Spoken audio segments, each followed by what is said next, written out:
Hello students, welcome to my channel. आज हम discuss करेंगे क्लास 10th का केमिस्ट्री का फर्स्ट चैप्टर जो है chemical reactions and equation. So let's start. सबसे पहले हम डिस्कस करेंगे कि केमिकल रिएक्शंस होते क्या हैं। तो केमिकल रिएक्शंस कुछ भी ऐसे रिएक्शंस होते हैं जिनके अंदर केमिकल चेंज होता है। दो टाइप के चेंज आपने पढ़े होंगे पहले भी, एक होता है फिजिकल चेंज और एक होता है केमिकल चेंज। फिजिकल चेंज मतलब कि वो कोई भी ऑब्जेक्ट जो है फिजिकली देखने में अलग हो गया है, ठीक है, उसका फिजिकल स्ट्रक्चर चेंज हो गया है। बट केमिकल चेंज जो होता है वो उसके इंटरनल जो भी कंपोनेंट्स हैं वो चेंज हो जाते हैं, तब हम बोलते हैं केमिकल चेंज अकर हुआ है। अब क्या है कि जब भी केमिकल चेंज होता है तब हम बोलते हैं कि chemical reaction has taken place. यहाँ आपको कुछ कॉमन एग्जांपल्स बताए हैं जिसमें आप बोलते हो कि केमिकल चेंज हुआ है। फॉर एग्जांपल, जब भी हम फूड को कुक करते हैं तो फूड को कुक करेंगे तो वो एक टाइप का केमिकल चेंज है, क्योंकि वो किसी और चीज़ से, रॉ मटेरियल से एक कुक्ड आइटम बन गया है। सेम चीज़ जब फूड हमारी बॉडी में डाइजेस्ट होता है तो डाइजेशन की प्रोसेस भी एक टाइप का रिएक्शन है जो हमारी बॉडी के अंदर हो रहा है। जो हम रिस्पायर करते हैं, रेस्पिरेशन की जो प्रोसेस होती है, ऑक्सीजन का हम इनहेलेशन करते हैं और ऑक्सीजन का यूज़ करते हैं फिर बॉडी के अंदर कार्बोहाइड्रेट्स को ब्रेक करने के लिए, ग्लूकोज को ब्रेक करने के लिए, जिससे हमें एनर्जी मिलती है। नेक्स्ट एक और कॉमन एग्जाम्पल है मिल्क का कर्ड में कन्वर्ट होना। तो मिल्क टू कर्ड कन्वर्जन जो है वो भी एक टाइप का केमिकल रिएक्शन है जो कुछ बैक्टीरिया करते हैं, जिनका हमने कॉमन नाम पढ़ा होता है, क्या होता है, लैक्टोबैसिलस। तो मिल्क का कर्ड में कन्वर्जन। अब क्या होता है, जो भी केमिकल रिएक्शन होते हैं क्योंकि उनके अंदर केमिकल चेंज हो रहा है, कुछ चेंज हो रहा है, तो उस चेंज को मेनली हम डिपेक्ट करते हैं कि कुछ हमने चीज़ ऐड करी थी, वो चीज़ थी रिएक्टेंट्स। कुछ चीज़ें थी जिन्हें हमने मिक्स किया, जिन्हें हम रिएक्टेंट्स बोलते हैं। वो कंबाइन हो जाते हैं और कुछ न्यू चीज़ बनाते हैं which is known as product. तो केमिस्ट्री की लैंग्वेज में हम ये टर्म्स आगे यूज़ करेंगे। रिएक्टेंट्स से मिलके बनता है प्रोडक्ट। इसके बाद हम कुछ एक्टिविटी आपकी एनसीईआरटी में जो दी हुई हैं, तो फर्स्ट एक्टिविटी ये है। इस फर्स्ट एक्टिविटी में क्या किया गया है, आपने टोंग्स की हेल्प से या फोर्सेप्स की हेल्प से एक मैग्नीशियम रिबन को पकड़ा हुआ है। मैग्नीशियम से बना हुआ एक रिबन लाइक चीज़ है, उसे आपने पकड़ा है। ये बर्नर है, बर्नर जो है फ्लेम प्रोड्यूस करता है, आग जलाने में मदद करता है। तो इससे जो भी फ्लेम प्रोड्यूस होगी उसकी हेल्प से आप मैग्नीशियम रिबन को हीट कर रहे हो, गर्म कर रहे हो। तो जब आप उसे बर्न करोगे तो बर्निंग से क्या होगा कि आप देखोगे कुछ वाइट कलर का कुछ पाउडर जो है एक चाइना डिश में या वॉच ग्लास में एक्यूमुलेट हो गया है। अब ये जो वाइट कलर का मटेरियल एक्यूमुलेट होता है इसको बोलते हैं मैग्नीशियम ऑक्साइड। अब ये मैग्नीशियम ऑक्साइड बना कैसे जब हमने सिर्फ मैग्नीशियम ही दिया था? तो मेनली ये हुआ है by the process of burning. जो बर्निंग की प्रोसेस होती है, बर्निंग की प्रोसेस में रिक्वायर्ड होती है ऑक्सीजन। ऑक्सीजन जो भी एटमॉस्फेयर में प्रेजेंट है वो बर्निंग में हेल्प करती है। तो जब मैग्नीशियम रिबन को हम बर्न करेंगे तो oxygen will react with magnesium and produce magnesium oxide. इस चीज़ को हम लिख सकते हैं सिंपल लैंग्वेज में ऐसे कि magnesium plus oxygen arrow magnesium oxide. ये चीज़ आपको नॉर्मली समझ आ जाएगी। तो दो चीज़ें हैं जो यहाँ रिएक्टेंट्स हैं। अभी जो हमने डिस्कस किया रिएक्टेंट्स, यहाँ दो रिएक्टेंट्स हैं, मैग्नीशियम और ऑक्सीजन। इन दोनों से क्या बन रहा है, एक प्रोडक्ट बन रहा है, जिस प्रोडक्ट को हम यहाँ मैग्नीशियम ऑक्साइड बोल रहे हैं। अब एक और चीज़ जो यहाँ याद रखनी है वो ये कि मैग्नीशियम रिबन जब बर्न होता है तो वो डेजलिंग एक फ्लेम प्रोड्यूस करता है, चमकदार सी एक फ्लेम प्रोड्यूस करता है, तब मैग्नीशियम ऑक्साइड प्रोड्यूस होता है। अब एक और चीज़ यहाँ इम्पॉर्टेंट ये है कि मैग्नीशियम रिबन को बर्न करने से पहले हमें सैंड पेपर से साफ करना पड़ता है। अब वो क्यों करना होता है? क्योंकि मैग्नीशियम, अगर मैग्नीशियम का रिबन ऐसे नॉर्मली भी आपने हवा में रखा हुआ है तो हवा में जो भी ऑक्सीजन होगी वो उसके ऊपर एक लेयर बना देगी ऑक्साइड की। तो वो जो मैग्नीशियम ऑक्साइड की लेयर बन गई है बर्निंग से भी पहले, उस लेयर को हटाने के लिए हम यूज़ करते हैं सैंड पेपर का, जो सारी ऑक्साइड की लेयर को रिमूव कर देगा ताकि मैग्नीशियम रिबन की बर्निंग में कोई भी हिंड्रेंस प्रोड्यूस ना हो। ये बहुत कॉमन क्वेश्चन है जो बोर्ड वगैरह में पूछते हैं, तो इसे ज़रूर याद रखना। नेक्स्ट एक एक्टिविटी ये दी हुई है। इस एक्टिविटी में क्या है, एक फ्लास्क लिया है, इसे कोनिकल फ्लास्क बोलते हैं, ग्लास से बना होता है। कोनिकल फ्लास्क के ऊपर एक ग्लास ट्यूब लगाई हुई है। ग्लास ट्यूब को वहाँ टिकाए रखने के लिए, उसे बैलेंस्ड पोजीशन में मेंटेन करने के लिए एक यहाँ कॉर्क इंसर्ट की हुई है। कॉर्क एक वुडन मटेरियल होता है, तो उसे इंसर्ट किया है ताकि ग्लास ट्यूब हिले ना। अब इसमें क्या है, इस फ्लास्क के अंदर जिंक के ग्रैन्यूल्स हैं। ग्रैन्यूल्स क्या होते हैं, छोटे छोटे पार्टिकल्स हैं, तो छोटे टुकड़े हैं जिंक के इसके अंदर। साथ में एक सॉल्यूशन है, एक केमिकल है। This chemical is dilute sulphuric acid. Mainly sulphuric acid नाम का एक केमिकल है जिसे यहाँ डाला गया है। डाइल्यूट का मतलब क्या होता है, दो टर्म्स हम केमिस्ट्री में यूज करते हैं, एक होती है डाइल्यूट और एक होती है कॉन्सेंट्रेटेड। डाइल्यूट का मतलब है कि उसके अंदर पानी मिक्स्ड है, वो बहुत ज़्यादा स्ट्रॉन्ग एसिड नहीं है, उसके अंदर कुछ पानी मिक्स्ड है। कॉन्सेंट्रेटेड अगर होता तो उसके अंदर सिर्फ एसिड होता, उसके अंदर कुछ भी वाटर का अमाउंट नहीं होता। सो ये डाइल्यूटेड सल्फ्यूरिक एसिड है जिसके अंदर हमने जिंक के ग्रैन्यूल्स डाले हैं। तो थोड़े टाइम बाद इस रिएक्शन में आप देखोगे कि छोटे छोटे एयर बबल्स बन रहे हैं, जैसे यहाँ पिक्चर में दिख रहा है। अब ये जो बबल्स बन रहे हैं ये किस चीज़ के हैं, ये बबल्स हैं हाइड्रोजन गैस के। हाइड्रोजन गैस के बबल्स प्रोड्यूस होते हैं, वो हाइड्रोजन गैस फिर ग्लास ट्यूब की हेल्प से बाहर निकल जाती है। तो इसको अगर हम इस इक्वेशन की फॉर्म में इसे लिखेंगे तो कैसे लिखेंगे, जिंक है, जिंक प्लस सल्फ्यूरिक एसिड जो कि रिएक्टेंट्स हैं, उनसे कुछ सब्सटेंस बना जिंक सल्फेट। जिंक सल्फेट यहाँ प्रेसिपिटेट हो जाएगा, मतलब यहाँ सेटल डाउन हो जाएगा, यहाँ दिखेगा आपको, और साथ में हाइड्रोजन गैस रिलीज हो रही है। तो ये दो इम्पॉर्टेंट एक्टिविटीज़ हैं, आपको एक्टिविटीज़ पढ़ना काफ़ी ज़रूरी है बोर्ड के पॉइंट ऑफ व्यू से। नेक्स्ट है कि कौन कौन सी ऑब्जर्वेशंस है, क्या चीज़ें हम ऑब्जर्व करेंगे जिससे हमें ये चीज़ पता चल जाएगी कि केमिकल रिएक्शन हुआ है। तो उसके लिए ऑब्जर्वेशंस ये होती हैं, एक होती है चेंज इन स्टेट, या तो उसकी स्टेट चेंज हो गई है। स्टेट क्या है, जैसे स्टेट्स आपने 9th क्लास में पढ़ा था, states of matter, solid, liquid, gas, main 3। तो स्टेट अगर चेंज हो जाती है किसी चीज़ की, फॉर एग्जाम्पल आइस थी जो सॉलिड थी, तो सॉलिड से वो कन्वर्ट हो गई लिक्विड स्टेट में यानी वाटर में। So the conversion of ice into water, उस कन्वर्जन को भी हम केमिकल रिएक्शन बोलेंगे। किस लिए, क्योंकि उसमें स्टेट चेंज हो रही है। नेक्स्ट हम इससे डिपिक्ट कर सकते हैं कलर चेंज हो रहा है, जैसे यहाँ आपको कुछ सोल्यूशन के कलर दिखा रखे हैं, तो ऐसे कलर आपको, पहले आपने मान लो दो केमिकल्स मिक्स किए थे, उन दोनों केमिकल्स का कोई कलर नहीं था, वो ट्रांसपेरेंट थे, लेकिन जैसे ही आपने उनको मिक्स किया ऐसा कुछ कलर आ गया, तो इसका मतलब है कि वहाँ कुछ केमिकल रिएक्शन हुआ है। तो कलर चेंज होने पे भी केमिकल रिएक्शन का हम पता लगा सकते हैं। नेक्स्ट आता है इवोल्यूशन ऑफ गैस। तो कोई भी गैस अगर रिलीज हो रही है किसी चीज़ में, किसी भी रिएक्शन में, तो हम बोलेंगे केमिकल रिएक्शन हुआ है।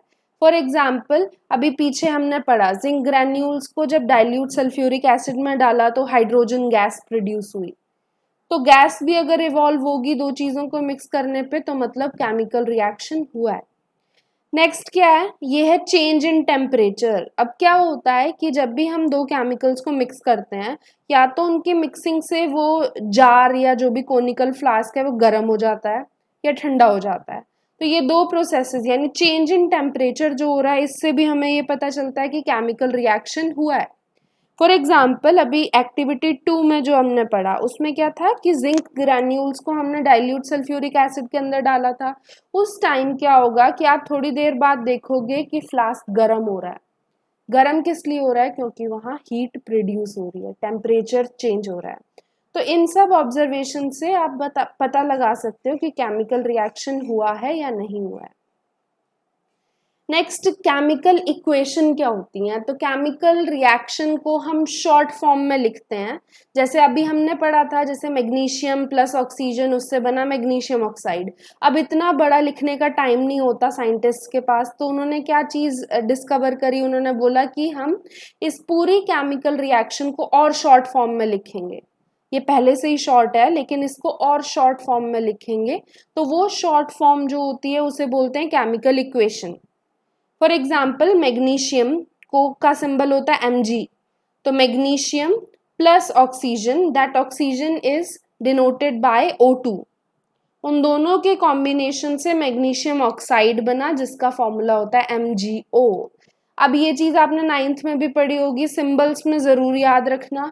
किसी भी एक चीज का अगर हम सिंबल है, जैसे मैग्नीशियम का सिंबल है तो M कैपिटल होगा, अगर हम 2 लेटर्स से उसे डिनोट कर रहे हैं तो first letter would be capital, second would be small. But अगर डिफरेंट कंपाउंड है, फॉर एग्जाम्पल मैग्नीशियम और ऑक्सीजन, यहाँ 2 चीजें हैं, 2 अलग अलग एलिमेंट्स हैं, तो फर्स्ट एलिमेंट का फर्स्ट लेटर कैपिटल होगा और सेकंड एलिमेंट का भी फर्स्ट लेटर कैपिटल होगा, इसीलिए Mg में M बड़ा है और O बड़ा है, जो ऑक्साइड में ऑक्सीजन आ रहा है। एक ये हो गई केमिकल इक्वेशन। अब ये तो फर्स्ट एक्टिविटी वाली थी। अब सेकंड एक्टिविटी वाली हम देखेंगे तो उसमें क्या है, जिंक है जो सल्फ्यूरिक एसिड के साथ मिला और क्या बना, जिंक सल्फेट नाम का सोल्यूशन बना, प्लस हाइड्रोजन गैस रिलीज हो गई।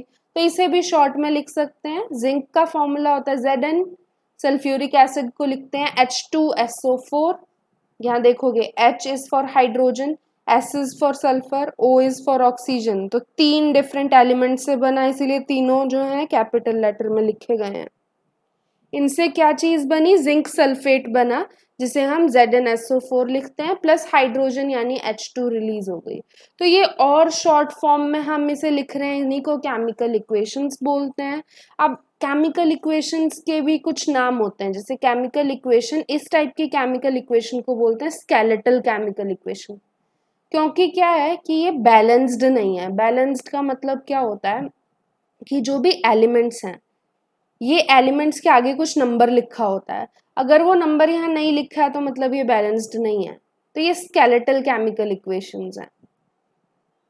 अब हमें केमिकल इक्वेशंस को बैलेंस करना क्यों ज़रूरी होता है, तो केमिकल इक्वेशंस की बैलेंसिंग काफ़ी ज़रूरी होती है, because according to law of conservation of mass, ये लॉ ये बताता है कि mass can neither be created nor be destroyed.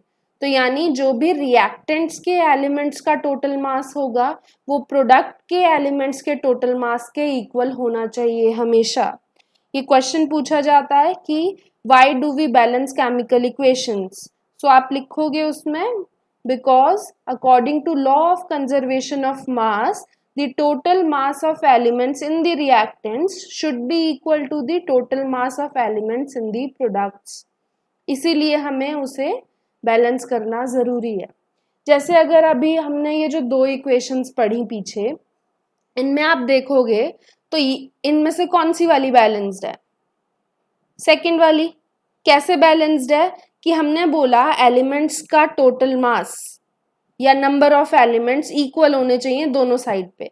जैसे यहाँ देखोगे Zn एक है जिनके आगे कुछ नंबर नहीं लिखा होता, मतलब सिंगल एलिमेंट। सेम चीज एरो के बाद यानी प्रोडक्ट्स के केस में भी Zn एक ही है, तो Zn बैलेंस्ड है।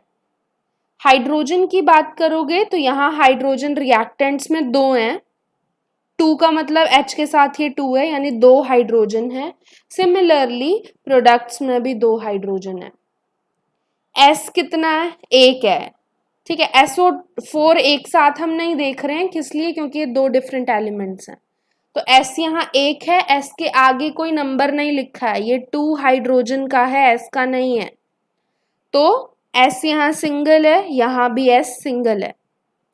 सेम चीज यहाँ ऑक्सीजन 4 है, यहाँ भी ऑक्सीजन 4 है, यानी सारे एलिमेंट्स का नंबर इक्वल है, तो ये इक्वेशन बैलेंस्ड है। ये वाली इक्वेशन बैलेंस क्यों नहीं है, क्योंकि यहाँ देखोगे मैग्नीशियम 1 है रिएक्टेंट्स में, प्रोडक्ट में भी मैग्नीशियम 1 है, तो मैग्नीशियम इज बैलेंस्ड।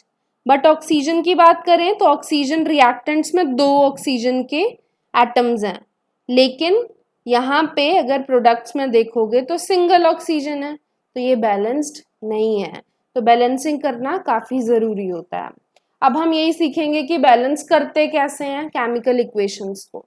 तो जैसे अगर हम एग्जांपल लेते हैं ये iron plus water, F is for iron, water के लिए हम H2O लिखते हैं, ये दोनों यहाँ रिएक्टेंट्स हैं, ये दोनों जुड़ रहे हैं और कुछ प्रोडक्ट बना रहे हैं, जो प्रोडक्ट यहाँ मेंशन किया हुआ है Fe3O4 प्लस हाइड्रोजन।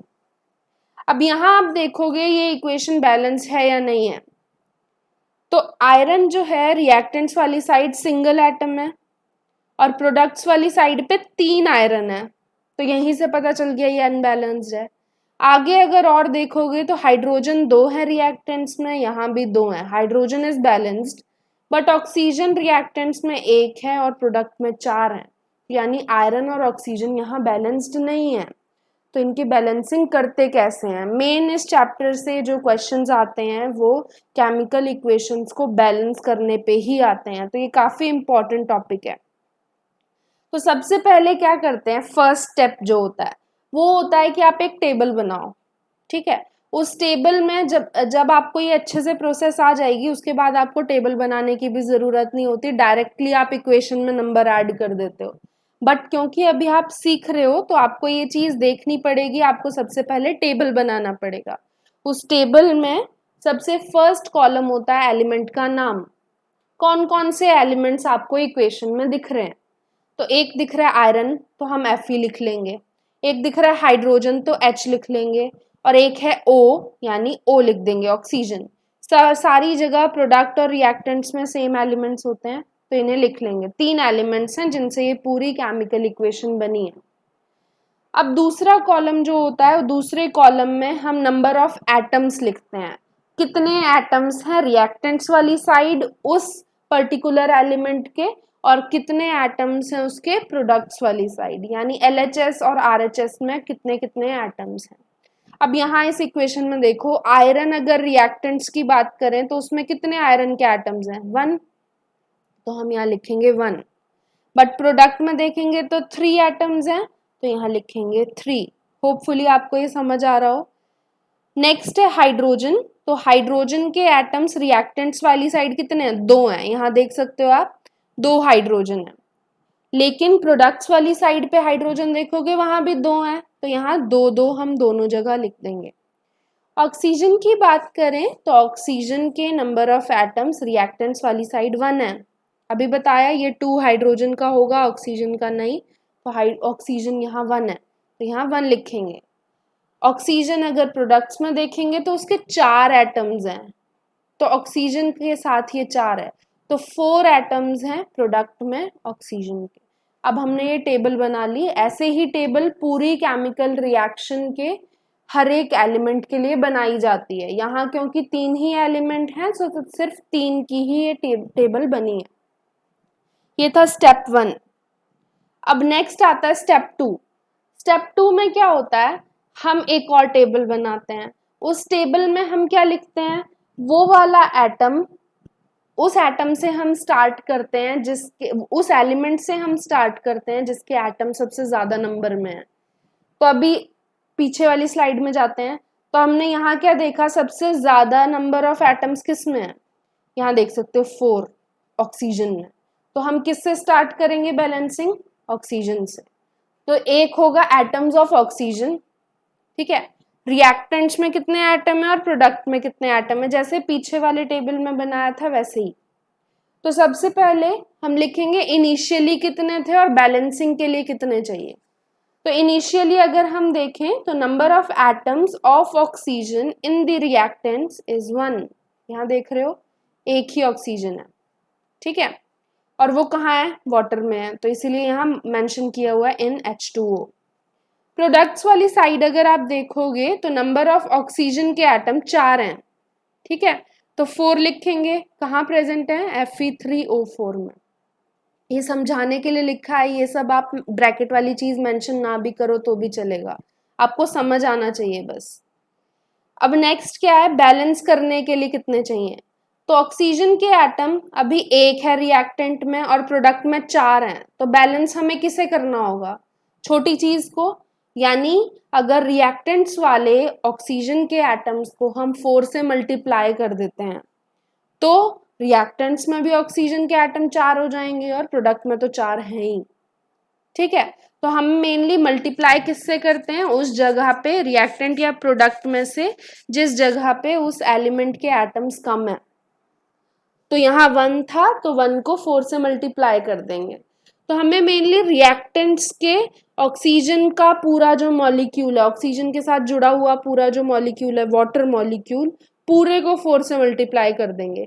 एक चीज याद रखना, ये सब डिफरेंट मॉलिक्यूल्स या एटम्स हैं, ठीक है, डिफरेंट कंपाउंड्स हैं। हर किसी में ऐसा नहीं होगा कि सिर्फ O को ही हम 4 से मल्टीप्लाई करेंगे, हमें पूरे कंपाउंड को 4 से मल्टीप्लाई करना होगा।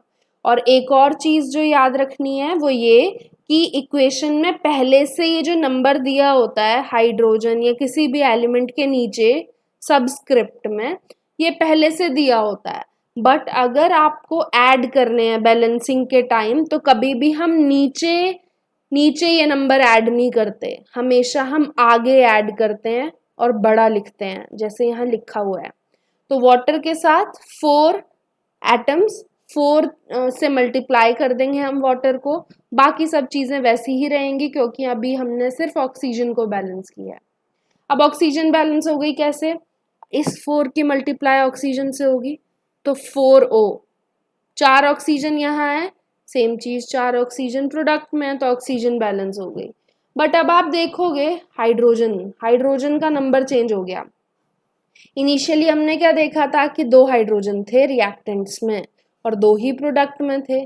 बट अब क्या हो गया, इनका नंबर का मल्टीप्लिकेशन होता है। जैसे ये लिखा है 4H2 तो इसका मतलब है 4 इंटू 2, इतने एटम्स हैं हाइड्रोजन के, यानी कितने 8 एटम्स हैं हाइड्रोजन के। तो हाइड्रोजन का नंबर चेंज हो गया है और यहाँ 2 ही हैं तो इसे भी बैलेंस करना पड़ेगा। तो जब हम उस एटम को, उस एलिमेंट को बैलेंस कर लेते हैं जिसका नंबर सबसे ज़्यादा है, जैसे ऑक्सीजन का 4 था, उसके बाद फिर हम क्या करते हैं, उसके बाद हम कोई भी एलिमेंट ले लेते हैं। जैसे ऑक्सीजन तो बैलेंस हो गया है, अब हमारे पास बचे हैं 2 एलिमेंट्स, आयरन या हाइड्रोजन।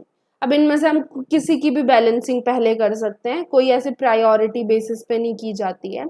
फॉर एग्जाम्पल यहाँ हमने हाइड्रोजन की बैलेंसिंग स्टार्ट करी, तो हाइड्रोजन की बैलेंसिंग में हम क्या करेंगे, रिएक्टेंट्स के केस में हाइड्रोजन कितने हैं। अब ये रिएक्शन चेंज हो चुकी है क्योंकि हमने पीछे वाले केस में क्या किया था, वाटर को 4 से मल्टीप्लाई कर दिया था। ठीक है, तो वाटर को 4 से मल्टीप्लाई करने पे क्या हुआ था कि हाइड्रोजन 8 हो गए थे, ऐसा था 4H2O, तो 4 इंटू 2 8 हाइड्रोजन एटम्स हैं कहाँ पे, रिएक्टेंट्स वाली साइड, और प्रोडक्ट वाली साइड सिर्फ 2 हैं। ठीक है, तो किस साइड कम है, प्रोडक्ट वाली साइड कम है, तो अब हम जो नंबर ऐड करेंगे, जिससे मल्टीप्लाई करेंगे, मल्टीप्लिकेशन करेंगे, वो नंबर हम प्रोडक्ट्स वाली साइड पे मल्टीप्लाई करेंगे। कितना कम है, जैसे रिएक्टेंट्स में था 8 और यहाँ है 2, तो 2 को किससे मल्टीप्लाई करेंगे कि 8 आ जाए, 4 से। तो प्रोडक्ट्स वाली साइड के हाइड्रोजन के आगे हम 4 लिख देंगे। ठीक है, जैसे यहाँ लिखा गया है, ये पहले से बैलेंस था, पीछे हमने बैलेंस किया था, यहाँ पे ये नंबर हमने ऐड किया है, तो 4 की मल्टीप्लाई H2 से। ठीक है, तो 4 2 जा 8, ये भी 8 हो गए और ये भी 4 2 जा 8।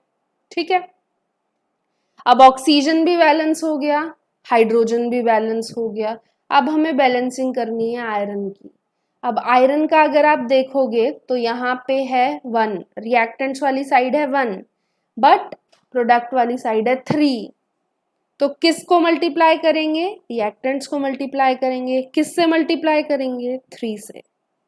क्यों, क्योंकि प्रोडक्ट्स वाली साइड पे 3 हैं आयरन के एटम्स। अब ये जो 3 हम लगाएंगे ये रिएक्टेंट के आयरन के आगे लगाएंगे। ठीक है, तो यहाँ तो 3 ही थे और यहाँ 1 था, 3 से मल्टीप्लाई करके अब 3 हो गए। ठीक है, तो 3 आयरन 3 आयरन दोनों साइड बैलेंस हो गए।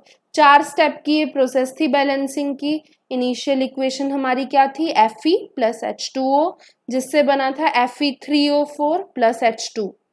अब फाइनल इक्वेशन जो बनी है वो क्या है, 3Fe, ठीक है, क्योंकि 3 हमने इसमें ऐड कर दिए तभी यहाँ बैलेंस हो पाती। अब बैलेंस करके देखते हैं, यहाँ 3Fe है, यहाँ भी 3Fe है, यहाँ 4 2 8 हाइड्रोजन है, यहाँ भी 4 2 8 हाइड्रोजन है।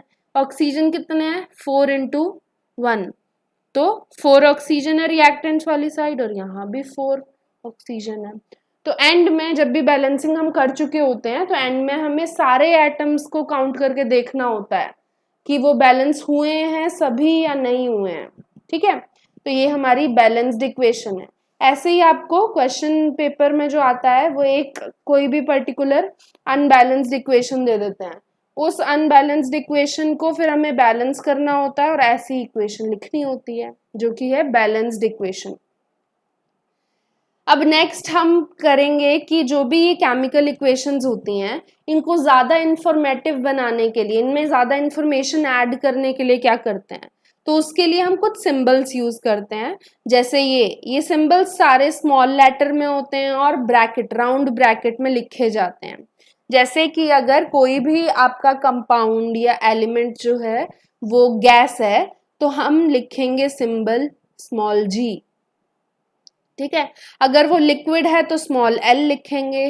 एक्वस मीडियम है, एक्वस का मतलब क्या होता है कि किसी सब्सटेंस को आपने पानी में घोला हुआ है, it is dissolved in water, so उसे बोलते हैं एक्वस सॉल्यूशन। तो फॉर एग्जाम्पल आपने आयरन को वाटर में डिजोल्व किया हुआ है तो आयरन के साइड में आप AQ लिखोगे, इसका मतलब है कि वो डिजोल्व्ड है वाटर में, एक्वस सॉल्यूशन है, ठीक है। इसके अलावा सॉलिड के लिए स्मॉल s का सिंबल यूज किया जाता है। जैसे अभी हमने इक्वेशन लिखी थी उसी इक्वेशन में हम ऐड कर देंगे आयरन, कौन सा यूज किया था हमने, सॉलिड यूज किया था, तो ऐसे लिखेंगे s। वाटर गैस की फॉर्म में है g, गैस की फॉर्म में क्यों है, क्योंकि वो वेपर्स होंगे, यानी एक सॉलिड आयरन के ऊपर आपने वेपर्स ऐड किए हैं वाटर के। अगर यहाँ L होता तो मतलब लिक्विड पानी के अंदर आपने आयरन को ऐड किया है। इससे बना था ये Fe3O4, ठीक है। Fe3O4 सॉलिड सब्सटेंस बनता है तो इसे S लिखते हैं। अब साथ में फिर हाइड्रोजन गैस रिलीज होती है तो गैस की फॉर्म में है तो यहाँ G लिखेंगे। इससे ज्यादा इंफॉर्मेशन मिलती है आपको एक ही केमिकल इक्वेशन से। इसके अलावा कभी कभी क्या करते हैं, इक्वेशन को और इंफॉर्मेटिव बनाने के लिए रिएक्शन कंडीशंस भी लिख लेते हैं, किस कंडीशन में वो रिएक्शन किया गया था। फॉर एग्जाम्पल किस टेम्परेचर पे वो रिएक्शन हुआ था, किस प्रेशर पे किया गया था, कौन सा कैटलिस्ट, कौन से एंजाइम यूज करे थे उस रिएक्शन को करने के लिए, ठीक है। तो जैसे ये इक्वेशन है, ये इक्वेशन है फोटोसिंथेसिस की, इसे आप लाइफ प्रोसेसेस नाम के चैप्टर है बायो का, उसमें भी पढ़ोगे आगे। तो फोटोसिंथेसिस में क्या होता है, कार्बन डाइऑक्साइड पानी के साथ मिलके in the presence of sunlight and chlorophyll pigment जो लीव्स में प्रेजेंट होता है, उनकी प्रेजेंस में बनता है ग्लूकोज जो मेन फूड है प्लांट का, और साथ में ऑक्सीजन गैस रिलीज होती है। तो क्या है, यहाँ आपने ये 6 लिखा हुआ है, दिख रहा है, ये सब क्या है, इसका मतलब ये बैलेंस्ड है पहले से, ठीक है। और साथ में क्या लिखा हुआ है, एक्वस लिखा हुआ है, लिक्विड लिखा हुआ है, एक्वस एक्वस, तो इसका मतलब इससे हमें पूरी इंफॉर्मेशन, पूरी इक्वेशन में इंफॉर्मेशन मिल रही है। साथ में जो एरो होता है उस एरो के ऊपर या नीचे हम रिएक्शन कंडीशंस लिखते हैं, ठीक है। For example for this reaction to take place we have provided sunlight, तो सनलाइट यहाँ लिखेंगे, और साथ में क्या प्रोवाइड किया है, क्लोरोफिल पिगमेंट, तो उसे भी लिखेंगे, ठीक है। सनलाइट अलग एक सब्सटेंस है जिसका यूज किया गया है तो इसीलिए एरो के ऊपर वाली साइड लिखा है, दूसरी चीज को यूज करेंगे तो उसे एरो के नीचे लिखेंगे जैसे क्लोरोफिल। तो ये कुछ चीजें थी जो आज हमने बैलेंसिंग वगैरह का पढ़ा। नेक्स्ट टाइम हम डिस्कस करेंगे कि केमिकल रिएक्शन के कौन कौन से टाइप्स होते हैं। अगर आपका कुछ भी डाउट है तो कमेंट सेक्शन में ज़रूर बताइएगा, मैं उसे सॉल्व करके आपको वापस उस क्वेश्चन का आंसर बता दूंगी। Okay, good bye.